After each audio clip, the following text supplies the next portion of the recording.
Hello, everybody, and welcome to Jack's Corner. I'm Tarzan Bonanno, and again, sitting near me is our founder, Jack Figgle.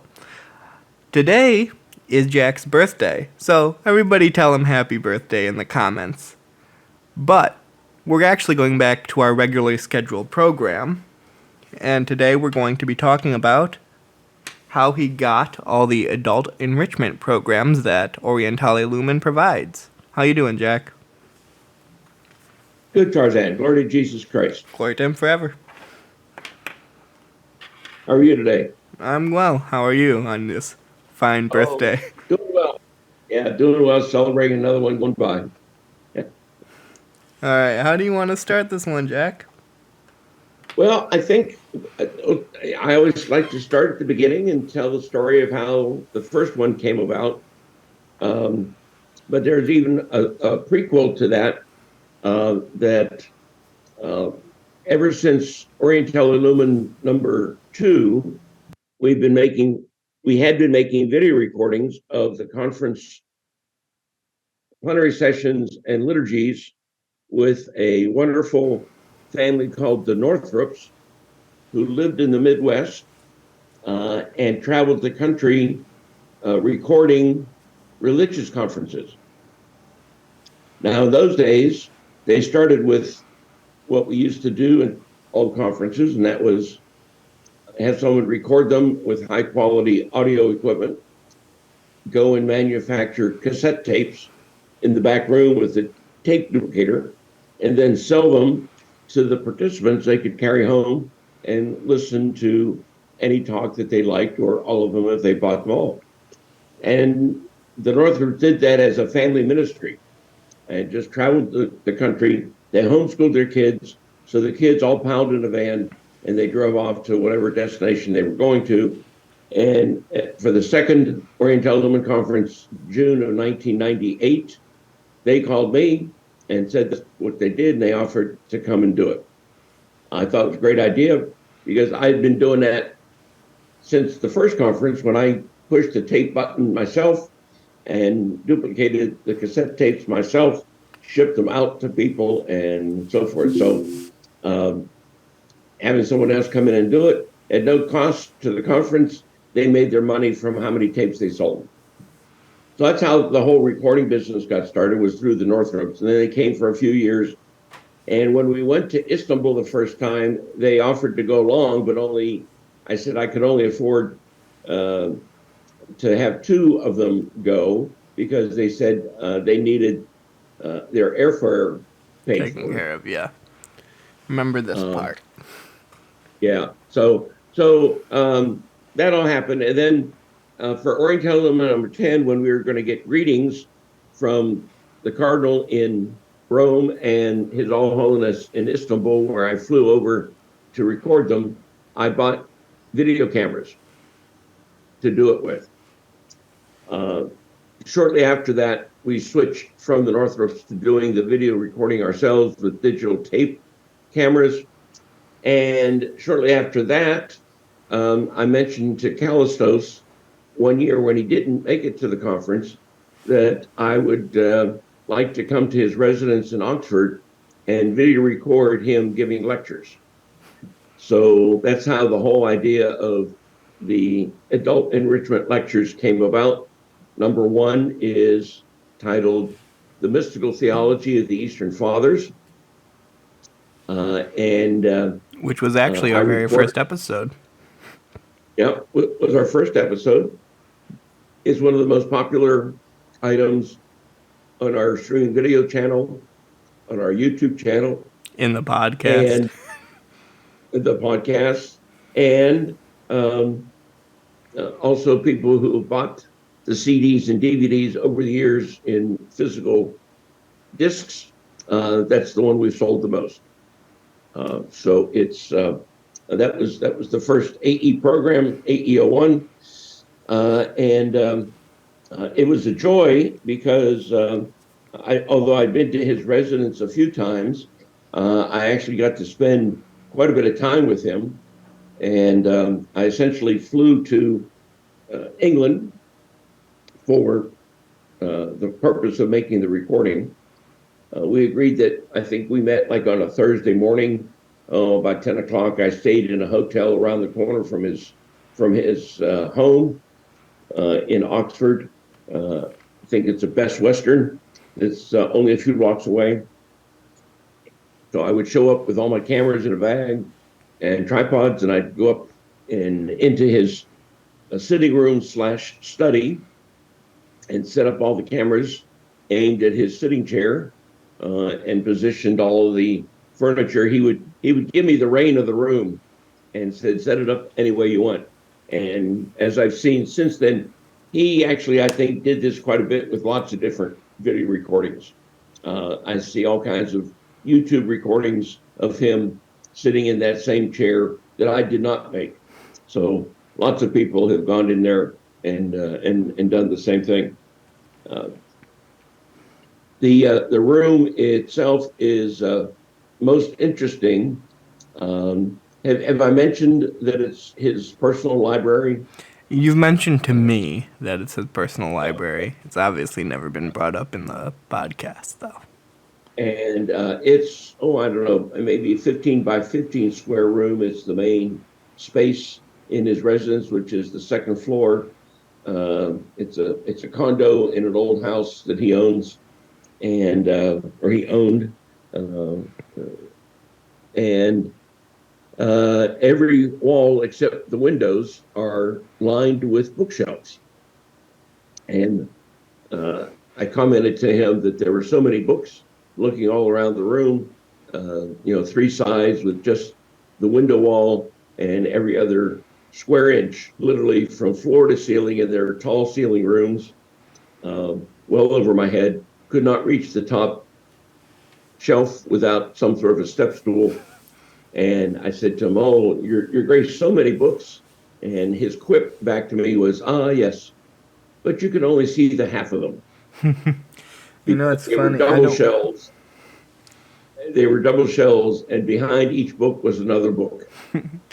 It's funny though. I don't know if it's the same in England, but in America, if you have 1,000 books, you can register to become like an actual library. So that's funny that he had so many books. I've never heard of that. I'm going to have to look into it because I think I've got a library downstairs that's got 1,000 books in it. Yeah. Scott Hahn, he has an actual library in his house, so that's funny. Yeah. Yeah. I've published 300 titles with Eastern Christian Publications. So there's 300 there, plus all the other books I've acquired over the years. I might have over 1,000 titles. So one of these days, when I have time, I'll go make a list of them all. And then become Eastern Christian Library. Yeah, why not? Just another venture for Orientale Lumen, Sure. right? Another part of my enterprises to lead to the church. In fact, it is in my will that all of my signature books and the primary books from that library are going to go to the Byzantine Catholic Seminary in Pittsburgh, to their library. And they've agreed to create a bookcase with my name on it where all my books will go. A lot of priests do that. They donate their libraries to the seminary. But there's about 30 of mine that were signed by the author. My signature shelf that I have in my dining room, not in the regular library, that I get to show people. And then I have one signature book. Tarzan, have I ever told you about the guest book that I have? So some years ago, Metropolitan Tikhon, the new primate of the Orthodox Church in America, came one day for lunch. In fact, it was Old Calendar Christmas. He was in town celebrating liturgy for the Old Calendar folks down at the St. Nicholas Orthodox Cathedral on Massachusetts Avenue. And the priest suggested that he stop by to see my operation. And I just happened to have made chicken soup that day, which is a big popular thing at Christmas time for the Slavs. My grandmother's old recipe. And when I told him I had chicken soup, although he's not a Slav, he's a convert, he welcomed the idea of having something light because he was on the road back to New York. and didn't want a heavy meal, and he just had liturgy, so he was hungry. So we sat and had some chicken soup, and he said, "Where's your guest book for me to sign?" And I asked him what he meant. He said, "Well, churches have a gospel book on the altar, and that when a visiting bishop is there, they sign the gospel book on the altar. And when you go to a church, you can always go and see what bishops have visited by those that have signed their gospel book." And he said, "You should do that here too." And I thought that was a great idea. So I had a special edition of the Basil Austin Gospel book that was published in the 70s that has the full text of scripture in it, not just the readings that we hear. And perfect. So I got that down, and just inside the cover, in big script, he made a little message and signed it Metropolitan Tikhon of the Orthodox Church in America. And so I've kept that up, and I now have, I think, I just got one this weekend from Bishop Francois, the new bishop for the Melkites. He came to visit Friday. And I think I'm up to at least a dozen, if not maybe 15 or more bishops who have signed in. A few of them I can't read because they wrote in either Ukrainian or Slovak, and there's a signature I can't read. I just know that's the one, and it was Patriarch Gregorius because the signature is backwards. He wrote it in Arabic. Fair enough.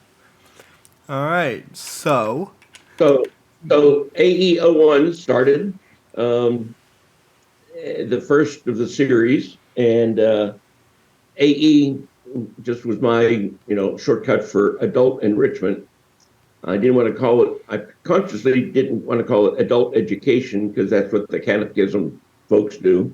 But I thought adult enrichment was a good phrase. But of course, it's all gotten abbreviated just AE, and then I just start numbering them sequentially 1, 2, 3, 4. And so that's the chronological order in which they were created.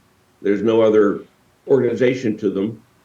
And I think the last number I assigned to one of those packages was number 80. 80 sounds like a lot, but it's even more when you consider that every one of those packages has between 6 and 10 lectures to it. yeah, and we just finished publishing the first one, AE01, Metropolitan Callistus Ware, and the second AE02, will start.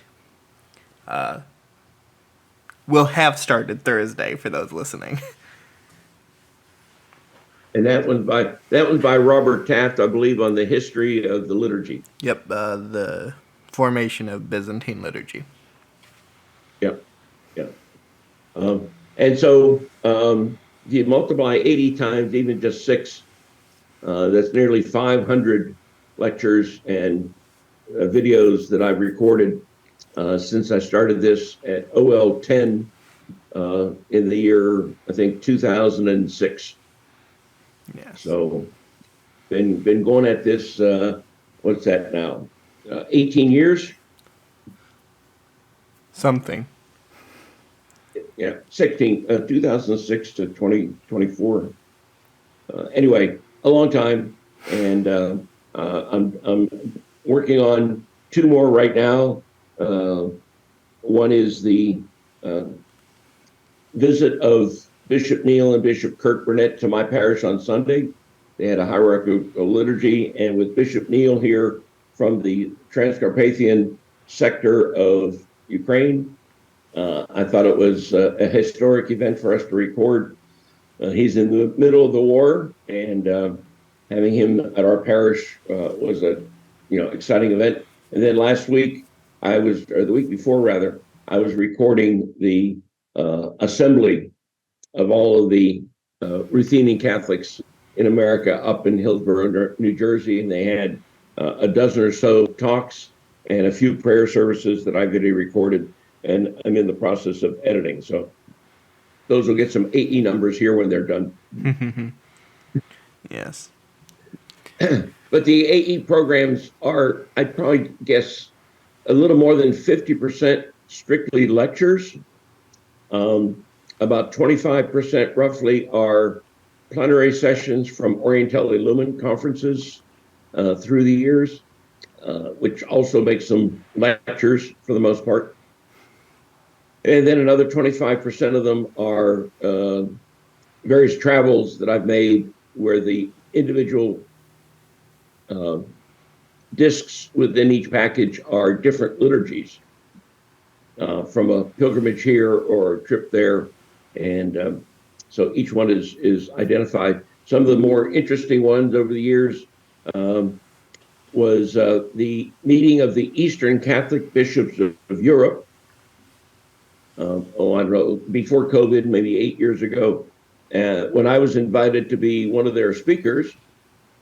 And then the bishop and I, who was in charge of it, Bishop Livlochina, who's then the Ukrainian Catholic Bishop of London, he and I talked about, I said, well, if I'm coming to be a speaker, why don't I just bring my cameras and I can record everything for you? And he said, oh, terrific, that'd be great. So, but then he said, there's a wrinkle in that it's going to be multilingual.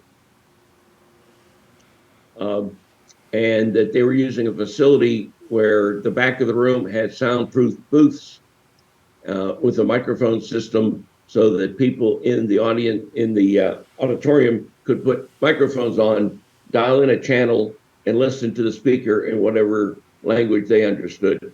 And I think the three languages that were being used were English, Ukrainian, and Italian. And between those three, everyone who was attending could understand one of them. So I had to not only record the speaker with multiple video angles, I also had to put a camera and an audio pickup inside of each of the booths so that I had the different language translations to be able to make an Italian set of discs and a Ukrainian set of discs along with the English for those who wanted that, that language.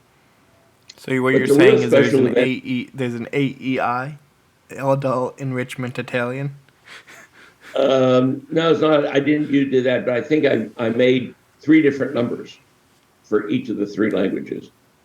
Um, and then the liturgies themselves, they were not translated, so they're in whatever language they were being served in, and of course they changed languages, for different prayers within the service. So I just recorded them, so there's one package of just the prayer services. Um, but the most exciting, well, there were two exciting things about that particular AE package.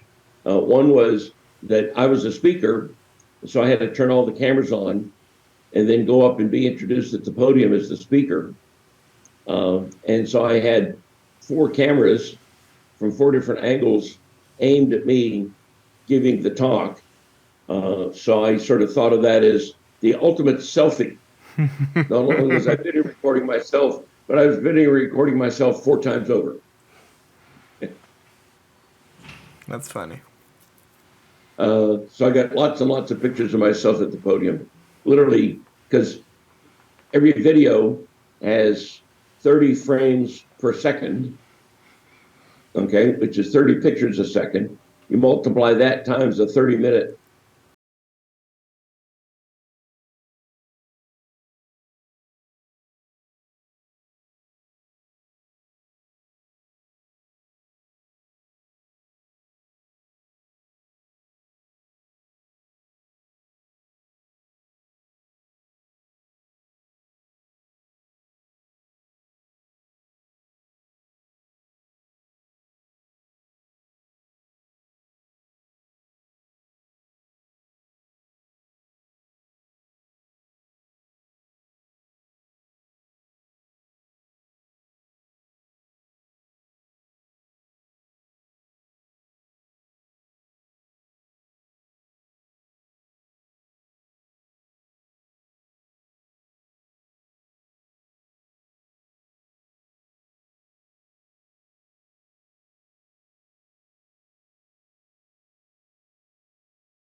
video.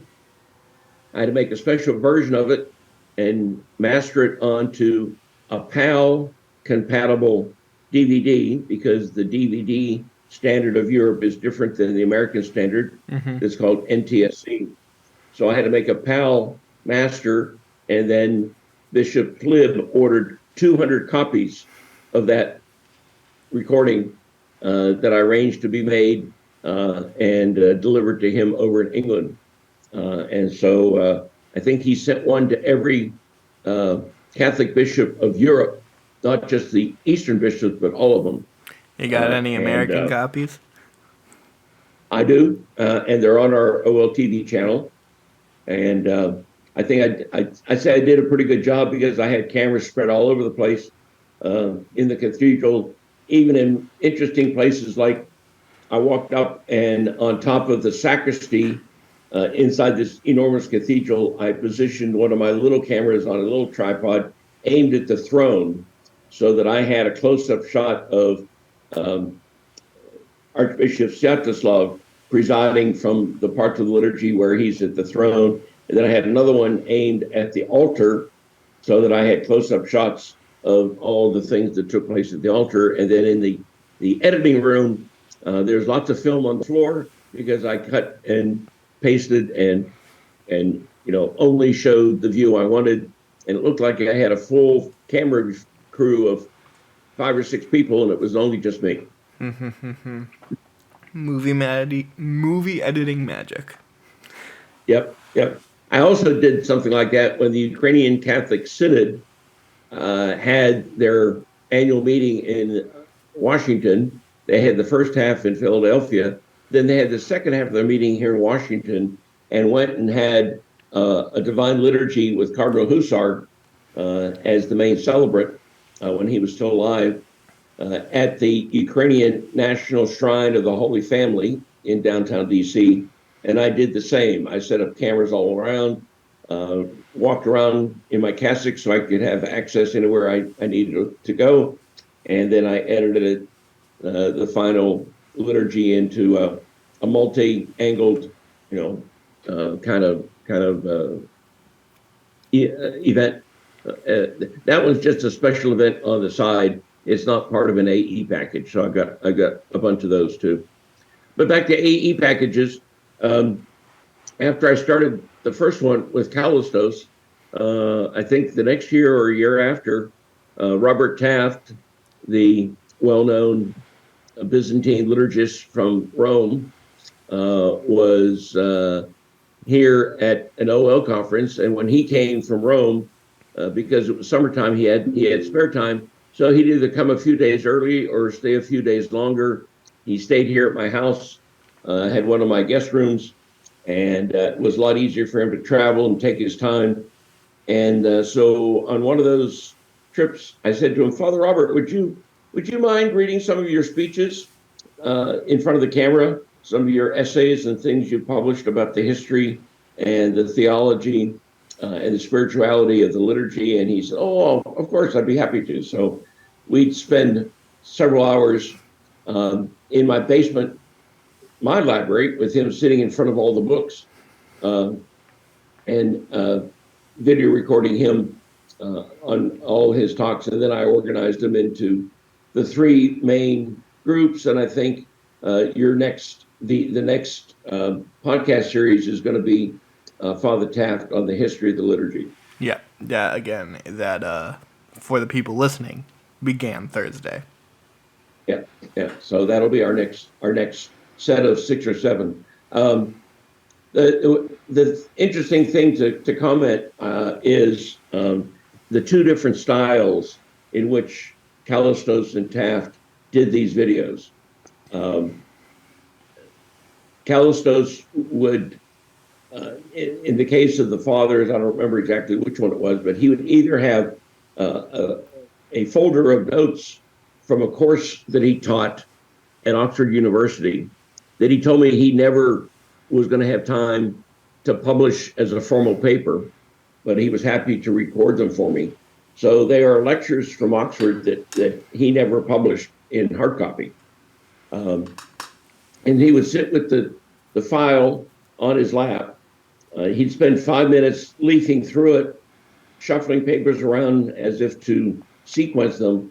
But I think all he was doing was sequencing them in his mind, because when he started to talk, he never referred to them. And he would just speak for 45 minutes to the camera on whatever the subject was. And as I told some people, his spoken word has better grammar in it than most people's written word. He just spoke. He spoke in perfect sentences. He had a specific cadence to the way he lectured, and he applied that to the videos. And so some folks at his parish told me on one of my trips, because they saw me a lot, they got to know me. They said, "Jack, thank you for recording them. Not only are you capturing his wisdom, but you're capturing his personality, I think it's and you're probably capturing." because he was a teacher and an Englishman. That's right, and he was an Oxford Don for 40 years, so he perfected that technique. On the opposite end of the spectrum was Robert Taft, where he wrote out his entire talk and had them completely, scripted. And at the beginning, we attempted for him to read them off of a homemade teleprompter, rather than him holding pieces of paper in his hand. I thought, let's see if we can get by making it look like, he's actually giving this talk without notes, but it didn't really quite work. The teleprompter was simply a computer screen that I projected through a two-way mirror system, and with a half-glass mirror in front of him with the camera behind. So you didn't see the video text that he was reading, but I had to stand there and hit the mouse button to advance every page. I had to convert them all into white lettering on the black text, because otherwise the white computer screen showed up in his glasses as a reflection. And I couldn't rely on him to advance it, because otherwise you would have seen him searching the mouse to find a place to advance, and it really would have come out, looking pretty bad. If only this stuff started in 2014, because they had, I mean, you could use an iPad for that. Have the kid. Yep. I've done it, so. I was doing it manually before all that stuff was invented. Yeah. So that's how I did Father Taft. The others that I've done in a similar fashion, Father Lawrence Cross actually came and was visiting from Australia, and we spent 3 days, and he essentially read his book, or books. I think I've recorded 3 of his books, of him just reading the book from the computer screen, and we video recorded him.